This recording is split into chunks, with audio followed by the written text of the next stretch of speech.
Jadi ketika ketemu dia cuman ngomong, "Dok, kayaknya ASIku nggak cukup deh, anakku nggak kenyang-kenyang." Itu tuh aku jelasin dari A sampai Z terus bisa 1 jam. Oh ternyata bukan begini, ternyata bukan begitu, ternyata bukan harus pompa 2 jam sekali, ternyata bukan pompanya yang diutamain. Oh ternyata tuh kemarin itu salah gendongnya. Karena waktu belajar di dunia medis, kedokteran umum gitu ya, kayak happy-nya beda gitu. Kalau di laktasi tuh kayak help people gitu ya. Jadi dunia ini tuh benar-benar aku senengin banget gitu ya. Dan bukannya gila hormat atau apa ketika orang bilang, "Dok, thank you ya, aku bisa nih sukses ASInya." Aku tuh kayak, ih puji Tuhan nih hidup aku bisa jadi berkat buat orang lain gitu. Oh puji Tuhan aku nggak bisa apa-apa. Dan Hai, aku Olivia Louis, founder ibukaya.id, kanal personal finance yang bertujuan membantu para ibu-ibu mencapai kekayaan versi mereka. Hari ini kita kedatangan salah satu narasumber yang sebenarnya aku udah kenal cukup lama karena beliau itu dulu anaknya sekolahnya bareng sama anakku, tapi juga beliau ini sangat menginspirasi loh di sosial media. Siapa lagi kalau bukan Dr. Elizabeth Margaret atau Dr. Cha. Hai Dok Cha. Hai Olive. Apa kabar? Puji Tuhan baik. Kamu gimana nih? Baik. Nah, kita udah lama banget gak ketemu udah ya? Udah lama, iya. Terakhir ulang tahunnya Nathan tuh. 1 tahun lalu ya? Ya kurang lebih. Iya, kurang lebih. Iya. Jadi Dok Cha, mungkin sahabat Ibu Kaya nih udah pada tahu ya, Dok Cha ini kan dokter laktasi yang suka bagi-bagi edukasi di sosial media gitu ya. Sekarang kegiatannya apa sih? Kan baru nambah baby lagi nih. Iya, aku jadi mama 4 anak ya by the way. Jadi benar-benar kayak belajar lagi, sama terus belajar gitu. Karena setiap anak pasti beda gitu kan. Jadi kalau ditanya kesibukannya, karena baru cuti lahiran pasti prakteknya di off dulu. Tapi by the way aku minggu depan udah mulai praktek lagi. Oh gitu. Iya, jadi aku nggak cuti 3 bulan nih gitu ya. Karena kenapa banyak juga yang nanyain, "Dokter kapan praktek lagi?" gitu kan. Terus di rumah ya udah deh sama aja toh.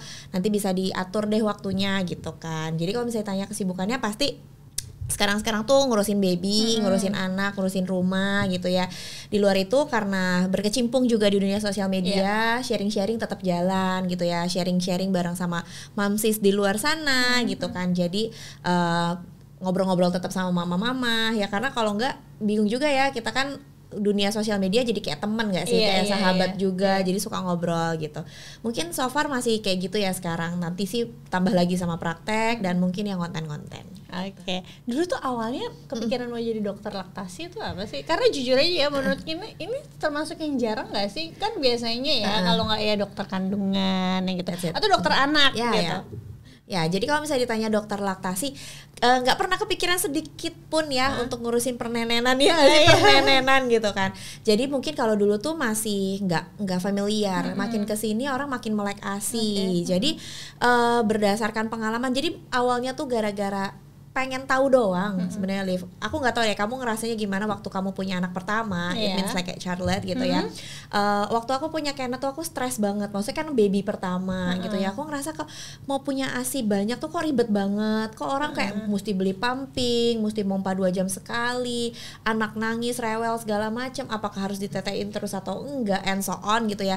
Akhirnya singkat cerita abis aku pusing-pusing itu, terus aku ngelihat ada satu kelas gitu ya, kelas belajar untuk tentang laktasi.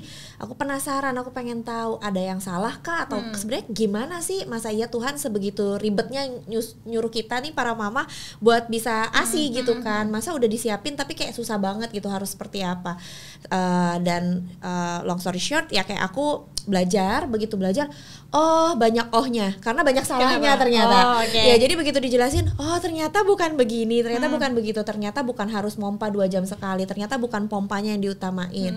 Oh ternyata tuh kemarin itu salah gendongnya. Karena waktu belajar di dunia medis, kedokteran umum gitu ya, itu tuh kita nggak belajar bagaimana posisiin gendong anak untuk nyusuin, anak nangis yang harus disendawain seperti apa, kayak gitu-gitu tuh nggak belajar sama sekali. Kita belajar, oh ya kelenjar payudara, isi ASI, hormonnya gimana, itu akan belajar. Kita belajar anatominya, belajar fisiologinya, belajar, tapi buat how to do-nya itu nggak belajar. Begitu di kelas itu diajarin tuh, dikasih tahu, oh ya anak tuh nangis tuh begini, ASI tuh akan begini, 3 hari baru keluar, and so on.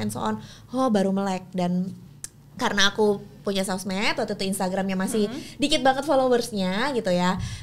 Akhirnya aku coba sharing dan ternyata mungkin bisa jadi ladang berkat juga gitu ya. Aku like oh banyak yang baca, aku sharing gitu kan, dan mereka bilang oh ternyata gitu ya dok, ternyata gitu ya, teman-teman juga bilang wah kita baru tahu ya, maksudnya kita sama-sama FK pun di kedokteran pun nggak ngerti gitu kan. Jadi dari sana aku rajin tuh sharing, nge-review oh ya ASI tentang produk-produk bayi kayak gitu-gitu. Lama-lama jadi terus-terusan kan, jadi banyak yang tanya. Dan singkat cerita lagi, kenapa bisa jadi praktek dan digeluti di sini gitu kan?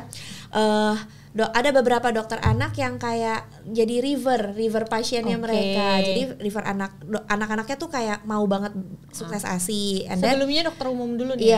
Iya, dokter umum. Habis itu kan di iniin ya, apa kayak mereka tuh dikenalin gitu ya. Jadi kayak coba tanya nih sama dokter Elizabeth udah belajar tentang laktasi kayak gitu kan. Belajar akhirnya beberapa mereka itu yang kayak survive gitu, kayak ih puji Tuhan ternyata udah jalanin lurusin. Oh aku bilang wah ini nice ya, berarti bisa, maksudnya bisa bantu banget.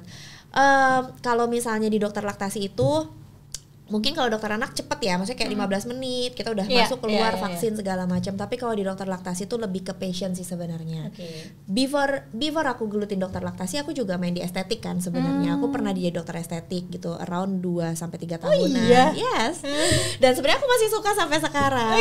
Jadi mungkin nanti bakal kecimplung lagi di estetik. Jadi mungkin bakal 2 jalan. Cuma beda passionnya gitu ya. Kalau di estetik tuh kayak kayak happy-nya beda gitu. Kalau di laktasi tuh kayak help people gitu ya. Jadi dunia ini tuh benar-benar aku senengin banget gitu ya. Dan ketika di laktasi semakin bukannya gila hormat atau apa, ketika orang bilang dok thank you ya aku bisa nih sukses ASI-nya, aku tuh kayak ih puji Tuhan ya hidupku aku bisa jadi berkat buat orang lain gitu. Oh puji Tuhan aku nggak bisa apa-apa. Dan laktasi tuh mesti 1 jam gitu loh Liv kalau konsul. Like kayak lebih kayak konseling sebenarnya, kayak psikolog gitu. Jadi ketika ketemu dia cuman ngomong dok kayaknya ASIku nggak cukup deh, anakku nggak kenyang-kenyang. Itu tuh aku jelasin dari A sampai Z tuh bisa 1 jam. Jadi benar-benar kalau yang mau jadi dokter laktasi itu harus passion.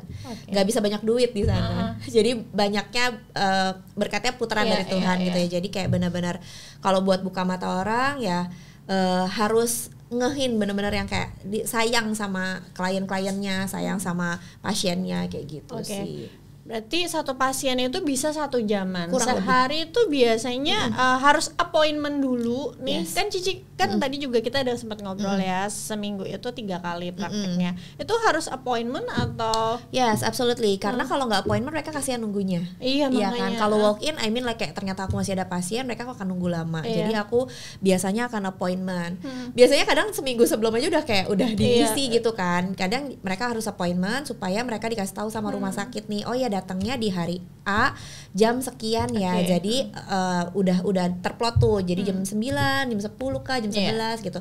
Dan aku praktek mungkin ya nggak full sampai banyak jam prakteknya gitu ya. Jadi mungkin sekitar 4 sampai 6 jam aja. Gitu. Berarti 1 hari itu sekitar 4-5 pasien ya? Ya kurang lebih.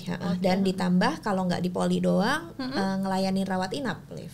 Oh gitu. Ya jadi karena di rumah sakit, aku kan praktik di rumah sakit nih. Jadi ada beberapa dan kebetulan rumah sakitnya belum paket, jadi belum paket otomatis di visit dokter laktasi. Jadi mereka tuh harus perjanjian gitu loh, kayak mau kemauan sendiri gitu ya, on request gitu. Jadi kalau misalnya saya kamu lahiran nih, amin gitu misalnya, nanti punya anak lagi gitu lahiran, terus kamu pengen belajar nih ASI dari waktu awal lahiran. Karena kan waktu awal lahiran kayak benar-benar kayak nggak ngerti apa-apa kadang-kadang itu, apalagi ibu baru ya, mereka mau didatengin dong sama dokter laktasinya. Mereka akan ngomong tuh ke rumah sakit, ayo mau divisit sama dokter laktasi, nanti aku datang ke rawat inapnya gitu, ke ruang rawatan. Jadi bareng sama itu, jadi jam praktek aku nanti dibagi tuh ke perawatan sama ke polikliniknya. Kalau misalnya sekarang kita ngomongin masuk ke ngobrolin keluarga ya, dari background yang tadi jadi dokter laktasi sehari tuh bisa terima 4-5 pasien. Ada tantangan gak sih ngatur waktunya? Apalagi anaknya tuh sekarang 4 loh gitu kan. Sedangkan harus berbagi peran nih. Jadi istri juga, bantu orang juga jadi dokter laktasi ya kan. terus juga konten ngurus anak-anak pula gitu. Karena aku kan kenal Dokce udah lama ya. Dokce ini dekat banget sama anak-anaknya. Ya, jadi kalau pergi tuh, kalau acara itu satu rombongan. Iya benar banget. Jadi kalau misalnya ditanya aku gimana bagi waktunya, kadang-kadang sebenarnya pasti kayak ada aja ya ruwet-ruwetnya gitu ya. Aku dibilang mungkin nggak jago-jago banget manajemen waktu, tapi sebisa mungkin aku usahain. Tetap ya, aku pernah ngomong gitu, Liv, maksudnya kadang-kadang aku suka misalnya cuti atau aku tiba-tiba izin nggak praktek gitu ya, karena ada urusan keluarga. Atau apalagi ngurusin keluarga yang sakit gitu ya. It means like mungkin ada mama, ya kita generasi sandwich gak sih? I mean kayak kita masih punya mama, papa gitu kan, masih punya orang tua gitu, masih punya parents yang kadang-kadang mereka juga needs kita gitu. Perlu diperhatiin juga ya. Gitu kan, perlu nganterin misalnya ke rumah sakit, kontrol dokter and so on gitu ya. Jadi kadang-kadang aku selalu ngomong, keluarga bagiku tuh tetap yang masih yang prioritas lah dibandingkan pekerjaan aku gitu kan. Jadi aku akan sedemikian rupa atur waktu aku buat aku urusin anak-anak aku jangan sampai terbengkalai. Aku nggak mau tuh dapat statement yang kayak ngurusin anak orang ya, karena aku berkecimpung di anak orang ya. Aku ngurusin anak biar anaknya gemuk, anaknya maksudnya asinya sukses gitu. Tapi anak aku nggak keurus gitu. Aku nggak mau. Jadi gimana cara bagi waktunya? So far pasti aku urusin anak tuh kayak sekarang anak-anak aku kan yang 3 udah sekolah, jadi aku pasti ambil waktu di mana jeda-jeda yang kosongan aku nggak, mereka tuh masih bisa dialihkan ke orang lain gitu. Jadi kayak misalnya ngantar sekolah ya aku gitu ya, aku antar sekolah pagi 3 anak, sekarang tambah bayi jadi aku masih adaptasi sedikit sini, masih mulai adaptasi gitu ya. Terus nanti di jeda mereka sekolah ada waktu kosongan itu yang sekarang kalau waktu lalu tuh aku dipakai buat konten, jadi buat aku beres-beres rumah, buat aku konten and so on. Tapi karena nanti minggu depan aku mulai kerja, aku mulai atur waktunya buat aku kerjanya jadi pagi di jeda mereka sekolah. Jadi around jam 9 sampai jam 1 siang aku praktek nih gitu. Nanti begitu mereka udah pulang sekolah, ya aku in touch lagi sama mereka gitu. Aku in touch lagi di rumah. Untuk bagi perannya salah satunya aku minta bantuan suami buat jemput. Jadi aku yang ngantar, papanya yang jemput. Kenapa aku punya keputusan kayak gitu? Supaya ada peran papahnya. Kalau nggak anak-anak jauh banget sama papahnya gitu. Mereka tuh kayak benar-benar ya paling nggak kalau antar jemput aja di waktu setengah jam sampai 1 jam perjalanan kita bisa sambil ngobrol nggak sih sama anak-anak gitu kan. Jadi aku pikir kayak gitu. Jadi biarin aja. Ketika aku nganter, aku ya wejangan pagi biasanya gitu. Nanti kalau siang ya papahnya yang jemput gitu kan. Nah, habis itu nanti kalau udah aku pulang kerja, ya aku bareng mereka lagi. Kalau waktu sebelum aku yang ini kan jam prakteknya jadi pagi. Sebelumnya itu aku siang live. Jadi after mereka pulang sekolah justru. Jadi mereka pulang sekolah itu aku kerja. Jadi sekitar jam 2 sampai jam 6 sore. Nah, yang penting pas dinner aku udah ada di rumah. Tapi karena ini udah punya baby aku itu aku kan ngeliatin waktu antengnya. Oh ya, oke nih, aku nggak nambah mbak soalnya, aku nggak nambah helper. Jadi which is aku akan mengatur gitu gimana helperku juga bisa nggak keteteran. Ketika anak-anak nanti sekolah kan berarti agak hening ya di rumah. Jadi oh ya udah mbakku helperku ini bisa bantuin aku buat ngeliatin baby, ditambah memang lagi ada mamah di rumah gitu kan. Jadi oh ya udah deh aku prakteknya rubah nih jadi pagi. Paling enggak nanti setelah itu aku tetap bisa di rumah lagi. Nah, soal konten seminggu kan 7 hari. Sekarang sih puji Tuhan ada saudaraku yang bantuin buat shoot and edit ya. Jadi if you need ada orang yang butuh video shoot kalau lagi keluar event atau apa, yang ini juga bisa ya bareng-bareng dia. Nah aku bareng sama saudara, jadi kebetulan dibantuin sama dia. Nah itu jadi aku ada jadwalnya tuh. Nah di antara itu Senin, Rabu, Jumat, ditambahkan aku sosial medianya erat banget ya sama anak dan mamah gitu ya. Jadi kadang-kadang ada beberapa yang perlu anak-anak ikut gitu kan, mungkin ke playground atau kemana gitu. Jadi ya itu di jeda-jeda waktu harinya itu yang aku bagi sih so far. Itu tadi terkait dengan peran ayah gitu. Selain jemput anak-anak, bentuk kerja sama Cici di rumah bersama suami itu gimana ya? Anak-anak? puji Tuhannya ya, suamiku tidak romantis, Liv. Oh iya? Sangat tidak romantis. Contohnya gimana tuh? Ya, jadi dia benar-benar nggak romantis. Jadi kalau misalnya dibilang love language kita tuh kayak totally yin and yang gitu loh. Oh iya? Ya. Tapi puji Tuhannya kayak saling melengkapi, bener ya, Tuhan kayak kasih yin and yang-nya gitu. Jadi suamiku tuh nggak romantis, tapi dia itu act of service banget gitu ya. Jadi dia itu family man gitu, tipe yang mau ngemong anak, maksudnya ngajak main anak, nemenin anak. Terus kalau sekarang ada baby, dia yang mau mandiin anak gitu ya. Ganti pampers juga sebenarnya mau gitu, diapers gitu dia mau gantiin gitu ya. Jadi kalau misalnya di peran papa, selain dia jemputin sekolah gitu kan, jemputin sekolah pulang, kalau waktu lalu yang aku sore prakteknya, dia bantuin aku tuh buat nganterin les. Nanti dia nganterin aku yang sekalian jalan pulang, aku jemput gitu. Jadi kayak ya tektok gitu ya. Terus sekarang terakhir pas aku cuti lahiran, kayak misalnya aku cuti lahiran kan aku masih belum bisa lagi banyak aktivitas, masih bareng baby, dia yang take turn tuh ngajarin anak belajarnya, misalnya ngeliatin agenda. Ya puji Tuhannya suamiku mau tuh yang kayak gitu ya. Sama main sih biasa malam kalau misalnya ya kayak pillow talk kayak kita cuman mereka tuh ya perang-perangan bantal lah karena anakku ada cowok kan, atau kalau bareng sama yang cewek ya nemenin cewek tuh, kadang aku kucir-kucir rambut kayak gitu-gitu sih. Dan puji Tuhannya ya dia mau kayak gitu. Kenneth sekarang kan udah kelas 3 ya sama Mas Charlotte. 8 tahun kan? Ya, 8 tahun. Gimana nih Kenneth sekarang udah nambah adik baru?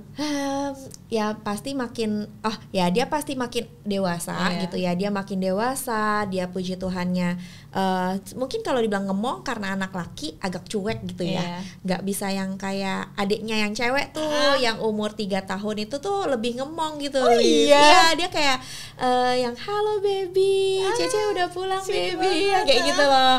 I mean like, kalau cewek mungkin kayak lebih gitu ya. Kalau cowok tuh hai baby Anya, udah yang kayak gitu doang sih, kayak kok udah pulang, udah terus cium, habis itu dia udah yang sibuk lain. Tapi kadang-kadang aku minta tolong dia gitu kan, buat ambilin apa, dia mau sih. Jadi kalau misalnya dia jadi koko suka so gede, ya karena kan adanya 3 ya. Koko kan udah bilang jangan gini-gini gitu sih. Tapi itu kayak maminya nggak sih cara marahnya? Karena Charlotte juga kayak gitu. Cara marahnya persis kali kayak aku. Iya, jadi dia kayak lebih, katanya kan nggak boleh gini. Dia kayak akan mengulang apa yang pernah kita statementin gitu. Iya benar. Mungkin kayak tipe-tipe anak sulung kayak gitu ya. Iya. Sama Charlotte juga kalau dia lagi tegur adiknya itu, aku kan suka dengar kan, itu persis banget kalau kayak aku lagi negur dia gitu. Oke, nih kalau ngomongin me time ya, kan tetap dong. Kita kan harus recharge energi juga sebagai ibu ya. Apalagi kalau aku sangat percaya kalau mau keluarga bahagia, ibunya tuh harus bahagia duluan. Absolutely. Gitu kan. Jadi kalau dari Dokce sendiri biasanya tuh ngejalanin me time itu gimana? Apakah ditentuin misalnya seminggu sekali saya harus melakukan rutinitas ini misalnya untuk diri saya sendiri? I see. Sebenarnya mungkin aku pribadi tuh ya mesti menjaga mental health sedemikian rupa kayak sih ya.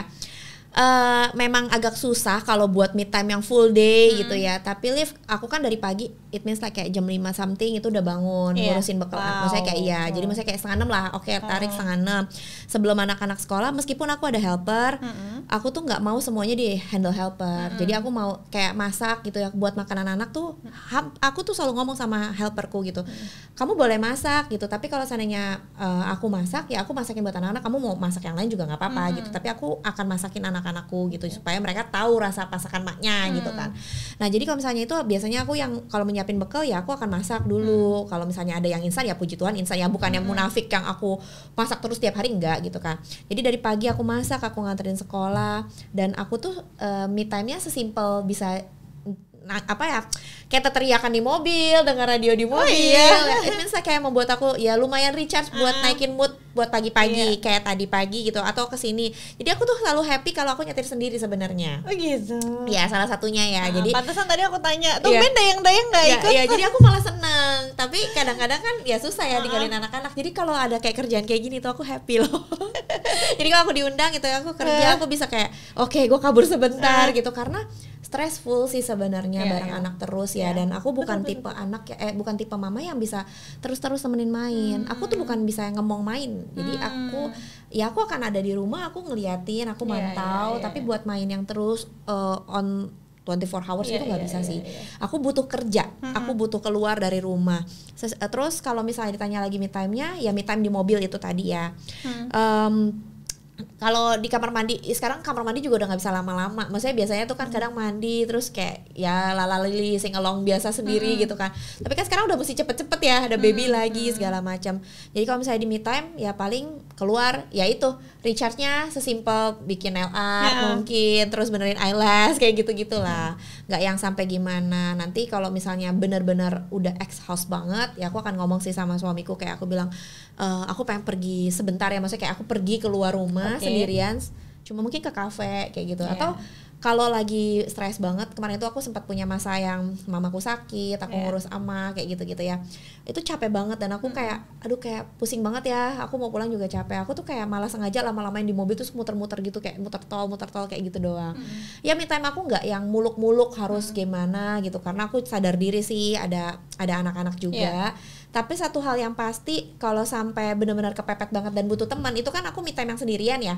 Kalau butuh teman banget, aku coba cari temanku. Makan yuk, all you can eat yuk gitu, kayak ya udah ajak aku dong sekali. Ayo boleh, bener ya, deket bener juga ya. Kita kayak aku tuh kalau stres pengen makan. Iya, aku juga. Iya, jadi kayak orang kan ada yang stres nggak mau makan gitu kan. Kalau aku tuh enggak, Liv. Makanya jadi kalau kelihatan aku makin menggemak berarti aku stres. Iya. Kalau aku biasanya kalau lagi momen-momen banyak kerjaan yang mepet-mepet gitu, itu pasti aku bawaannya pengen makan terus. Iya, jadi kayak bener-bener ada beberapa orang kan malah nggak mau makan ya, terus susah tidur. Aku tuh malah maunya tuh tidur sama makan gitu. Cuman ya sekarang kan susah ya. Jadi kadang di rumah tuh aku sampai pernah sih me time yang kayak aku bilang sama suamiku, gue cuma nyewa kamar hotel tapi cuma buat tidur. Literally kayak gue ke hotel terus kayak tidur, bukan ke hotel sih, kayak lebih ke Airbnb gitu. Atau kayak aku sewa Airbnb, aku pergi duluan ya, ntar lu nyusul sorean atau maleman, karena aku pengen tidur lebih lama gitu. Kayak ibaratnya nggak dengerin anak-anak teriak. Benar-benar gitu. Itu benar-benar yang kayak aku senang banget sih kayak gitu. Kayak pengen handphone, libur handphone pun sebenarnya aku senang tuh libur handphone, apa sih namanya, detox ya, detox gitu ya ibaratnya. Dulu aku pernah detox 3 hari itu enak banget, Liv. Tapi after that aku langsung kayak mati kerjaan aku gimana. Aku belum bisa loh, aku tuh pengen banget bisa detox. Itu aku pernah handphone. Itu bener-bener bukan cuma sosmed loh. Jadi bener-bener aku nggak pegang handphone 3 hari. Aku suruh suamiku pegang, taruh di lemari sama dia. And then itu luar biasa nikmatnya. Jadi ngalamin kayak masa-masa 90-an yang kayak nggak pegang handphone kan. Itu nggak stres, kita nggak pusing, terus kayak slow living gitu. Iya, slow living ya. Enak banget, kayak nyaman banget. Tapi begitu kita buka handphone mati kerjaan. Ya itu jadi mesti diatur sih kalau emang mau detox phone, kayak harus benar-benar cuti gitu. Oke, ini menarik karena Dokter Cia juga ada sempat singgung terkait dengan detox handphone. Mens itu juga detox sosial media kan. Tapi kan sebenarnya ada sisi positif dari teknologi itu. Betul. Apalagi kita sebagai ibu-ibu ya, dengan background kita masing-masing. Menurut Dokter Cia ya, apa sih yang paling Dokter Cia rasakan manfaatnya terkait dengan sosial media ini? Oke, sosial media pasti ya kayak dua sisi ya, positif dan negatif. Kita mesti saring-saring, pinter-pinter filter gitu kan. Di satu sisi sekarang edukasi luar biasa banyaknya, coaching luar biasa bagus-bagus banget gitu, bisa di coach sejauh dari manapun, kita bisa langsung ya keep in touch sama mereka gitu ya. Di satu sisi kita punya banyak teman online di luar sana yang kadang-kadang malah jadi lebih deket daripada teman-teman fisik gitu kan, karena teman-teman fisik sendiri juga jauh gitu ya. Terus ya kadang ada orang yang ada yang bilang kan, mendekatkan yang jauh kadang-kadang jangan sampai gitu, yang menjauhkan yang lagi deket gitu. Nah itu udah bagi aku sosial media ini bikin bisa jadi, kalau kayak kita kan sekarang kerja juga ya di sosial media ya, itu bisa jadi nambah penghasilan juga pastinya. Nggak muluk-muluk misalnya kita, aku bikin konsultasi online, apalagi waktu zaman pandemi gitu ya. Bisa bantu orang lebih banyak lewat sosial media, lewat edukasi, lewat konten. Sesimpel apapun buat ibu-ibu di luar sana, sekarang banyak banget affiliate something. Ya? Itu luar biasa banget loh.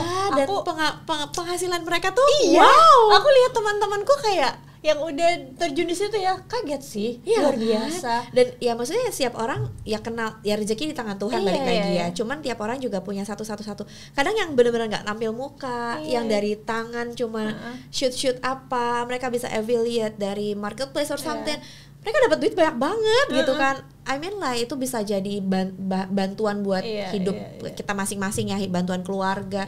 Karena ya kamu lebih pasti aku sering banget liatin konten kamu, finansial kita tuh udah kayak mesti banget dijaga gitu kan. Terus kita keluar masuknya segala macam. Jadi kadang-kadang mereka yang dapat jajan dari sana tuh jajannya dari situ. Aku juga kan affiliate gitu kan. Ih lumayan dapat segini. Aku juga baru mau coba. Gara-gara jadi jajannya gratis gitu kan. Beli-beli apa-apa lumayan nih gitu kan. Ya kayak gitu sih. Jadi sosial media tuh benar-benar harus dimanfaatkan dengan baik. Mesti itu filter, dan yang aku bilang bukan berarti kita nggak pernah dihujat atau dijulitin orang. Pasti ngalamin lah ya, ada yang hate comment, ada orang iri, ada orang yang kayak even nggak paham gak sih sama isi video kita, tapi udah asal komen aja. Sebodoh telinga dia suka-suka gitu ya. Kadang kan ya apaan sih nih orang gitu ya. Balik lagi kitanya mau ngerespon seperti apa. Kayak aku deh sesimpel aku story jemput anak gitu ya. Aku story ya itu kan maksudnya sosial media aku, dan aku happy aja buat sharing itu gitu ya. So what kalau kamu nggak mau lihat ya udah gitu kan. Ada yang komen kayak gini, apaan sih semuanya diposting gitu. Ya suka-suka kita gitu ya. Terus ada aja kayak pencitraan kayak gitu. Ya terus mau apa? Ya kalau nggak pencitraan orang ini sosial media kerjaanku gitu kan. Terus katanya story titik-titik banget sih kayak gitu. Ya nggak mau lihat ya udahlah gitu. Bener. Maksudnya jangan merusak kebahagiaan orang yang itu kan salah satu. Aku kan ekstrovert ya. Kita sama-sama ekstrovert ya. Betul. Stres gak sih kalau kita nggak bisa meluapkan apa yang ada di dalam gitu kan. Apalagi suamiku introvert, kayak susah gitu buat nyampe di mereka. Ya ini berkata-kataku ini ya aku cuap-cuapkan lah lewat sosial media gitu kan, Liv. Emang gitu. kadang orang tuh banyak yang terlalu fokus sama apa yang nggak bisa mereka kontrol. Betul. Contoh, mereka tuh nggak bisa kontrol postingan orang. Yang bisa mereka kontrol kan mata mereka sendiri ya kan. Makanya sama jari mereka. Sama jari mereka. Jadi kalau rasa nggak mau lihat, tinggal nggak usah lihat gitu kan. Sesimpel itu ya. Oke. Terakhir nih Dokter Cia. Dokter Cia punya harapan nggak sih untuk diri sendiri as a dokter, as a content creator, as a mom, as a wife? Pastilah ya, kita hidup pasti selalu kayak pengen banget jadi better person gak sih? Ya itu kayak resolusi tiap tahun yang aku catat di number one list gitu kan. Ya aku selalu, dan itu selalu jadi doa buat aku hari-hari. Aku selalu doa, Tuhan ya aku hidup di dunia ini ya aku pengen banget bisa jadi berkat gitu buat banyak orang gitu. Aku nggak pengen ya hidup semena-menanya aku terus nggak berguna gitu kan. Atau ya paling tidak aku punya manfaat lah buat hidup di dunia ini gitu. Dan aku bisa jadi mamah yang kesannya, bukan kesannya sih, maksudnya kayak kalau bisa tuh bener-bener anakku merasakan itu. Dan aku confirm sih sama anak-anak kalau misalnya mau tidur atau apa, aku selalu kayak ulang-ulang tanya apa yang kalian gak suka dari mama. Kadang-kadang mereka suka jawab kalau mama tuh prakteknya kelamaan, udah sampai mau tidur belum pulang gitu. Kalau misalnya ada jadi speaker di mana atau apa, atau yang kayak kita nggak suka kalau mama tuh kerjanya nginep gitu, misalnya kayak karena aku harus keluar kota misalnya gitu, jadi aku mesti ninggalin rumah, dan mereka tuh kayak nggak suka, maunya mereka ikut gitu. Kayak gitu-gitu. Jadi aku selalu confirm lagi apa yang harus aku benerin gitu kan. Kalau nggak misalnya aku udah stres banget, kadang-kadang naik oktav biasa lah ya. Kita udah mama Asia apalagi gitu kan, nggak bisa yang menye-menye. Nah itu mereka akan ngomong kayak, mama jangan suka marah-marah kayak gitu-gitu. Oh iya, jadi kayak aku oh iya ya udah mulai nih aku stres gitu kan, kelihatan. Nah kayak gitu-gitu. Jadi kalau misalnya ditanya harapannya pasti pengen jadi better person lah, terus pengen jadi berguna buat orang banyak, terus lebih bisa lagi manage waktuku untuk sosial media. Karena ya nggak mungkirin lah, Liv, aku sibuk di sana sini, pasti ada salah satu yang mungkin jatuhnya jadi kadang-kadang ininya kesekip keputar-putar gitu kan waktunya. Ada yang harusnya udah dijadwalin nih, aku harus posting ini atau aku shoot ini, harus record ini. Ya di luar itu tiba-tiba anaknya oh ya yang tadi harusnya udah tidur siang belum tidur siang, jadi yang harusnya bisa shoot 3 konten jadi cuman 1-2 konten kayak gitu-gitu ya, you know lah gitu kan. Jadi aku bisa lebih manage waktu lagi, dan semoga semuanya bisa jalan lebih lancar gitu. Amin. Ya yang pasti juga keuangan juga ya. Aku kerja, maksudnya aku punya penghasilan, ya pasti ada komunikasi kan sama suami, uang kerjaan aku buat apa gitu ya, bagi tugas gitu. Jadi kalau misalnya boleh spill, maksudnya kayak boleh share gitu ya, aku sama suami tuh bilang ya aku nggak sanggup kalau seandainya harus 4 anak nih, kamu mau ke playground terus-terusan gitu segala macam. Jadi ya dia nggak nuntut aku buat biaya rumah tangga yang ya dia akan bayar tuh kayak listrik, air dan kawan-kawannya. Dia ngomong kalau kan daripada aku nuntut, aku kan suka pergi jalan-jalan Iya. gitu ya. Daripada aku nuntut dia buat ayo pergi terus jadi dia berantem, ya udah uang yang kamu mau pergi, misalnya mau pergi ke mall, ya udah kamu yang spend it gitu. Jadi ya kita bagi tugas lah gitu. Iya. Nah that's it, kayak misalnya kadang-kadang kayak gitu. Nah aku kan pengen dong, maksudnya punya penghasilan yang aku bisa tabung-tabung, siapa tahu kita bisa pergi jalan-jalan ke luar negeri gitu ya, bikin core memories buat anak-anak. Karena aku nggak nyangka sih kemarin itu sempat pergi ke Jepang dan Kenneth tuh sampai kayak bilang senang banget diajak gitu kan. I mean like kayak puji Tuhan ya gitu, maksudnya nggak buang-buang uang. Kalau aku pikir mereka nggak akan ngerti, even sampai Nena loh, Nena masih umur 2 tahun, dia tahu dia pegang salju gitu. Jadi kayak wah oke, mama cari duit yang banyak ya. Dia kadang suka nanya kapan naik plane lagi. Hei, nggak semurah itu nakku gitu kan. Kita harus mama cari uang dulu yang banyak gitu. Maksudnya kita mama tabung-tabung dulu, cari uang, nanti kalau uangnya udah cukup baru bisa pergi. Ya udah, sama ya itu pengen renovasi rumah sebenarnya, Liv, karena gitu udah kan. nambah Iya, satu pengen anggota lagi ya. iya, jadi pengen diberesin kan rumah. Jadi ya udah, jadi punya prioritas tambahan lagi nih buat kedepannya. Ini kan udah akhir tahun nih, resolusi baru lagi. Jadi ya pasti harapanku aku bisa kelola lebih bagus lagi keuanganku, aku bisa punya penghasilan yang jauh lebih baik lagi, kayak gitu-gitu sih semuanya. Oke, seru banget obrolannya hari ini. Tapi kita harus pamit undur diri ya, dikarenakan durasi dan terpercaya juga harus jemput anak-anak. Iya, nanti ada season berikutnya ada dong, kita pastinya, ngobrol lagi ya. Oke, sahabat Ibu Kaya, itu dia podcast kali ini. Sebelum pamit undur diri, aku mau ngingetin untuk sahabat Ibu Kaya, jangan lupa follow Instagram ibukaya.id untuk tips-tips personal finance atau perencanaan keuangan. Aku Olivia Louis, pamit undur diri. Bye.